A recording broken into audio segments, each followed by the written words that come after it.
Hello viewers, আপনাদেরকে স্বাগত জানাচ্ছি। আজকের চট্টগ্রাম আসার পর বেশি ভালো লাগছিল। একটা পূজা মণ্ডপে গিয়েছিলাম যেখানকার দুর্গা প্রতিমা ভাইরাল হয়েছে বলা যায়। ভাইরাল হওয়ার পেছনে কারণ হলো আমরা যেটা স্বাভাবিক নিয়মে দুর্গা মূর্তি বা দুর্গা পূজার সেটটা দেখে থাকি, যে সেটের মধ্যে দুর্গা থাকেন, সরস্বতী, লক্ষ্মী, গণেশ, কার্তিক। হ্যাঁ, তো আজকে এটা একটু ব্যতিক্রম দেখেছি। কারণটা হলো যে আপনারা নিশ্চয়ই অনেক সোশ্যাল মিডিয়ায় দেখেছেন এই প্রতিমাটি। যাই হোক, কাকতালীয়ভাবে দেখা হয়ে গেছে। আমি প্রোগ্রামে একটা এসেছিলাম।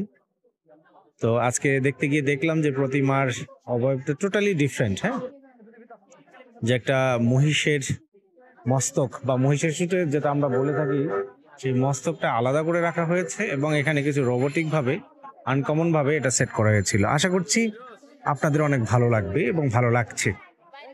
তো আপনারা কমেন্টস করে জানাবেন। এটার কারণ হচ্ছে যে চট্টগ্রামের প্রথম যখন ৭ তলা বিল্ডিং হয়, হ্যাঁ, এই ব্যক্তিটির পাশের মানে বিশিষ্ট একজন ব্যক্তি ছিলেন। তো তার এই বাসার সামনেই পুজোটা প্রতি বছর হয় এবং এটা ক্রিয়েটিভ ভাবে এবং এই জিনিসটা দেখানো হয়েছে যেটা হলো যে নারী শক্তি বা আদ্যা শক্তি মহামায়া, সেই দুর্গতি না আসেনি, দুর্গার যে শক্তি সেটি প্রমাণ করার জন্য এটা মূলত করা হয়েছে এবং তার এই স্মৃতিটা হচ্ছে দেখতে পাচ্ছেন।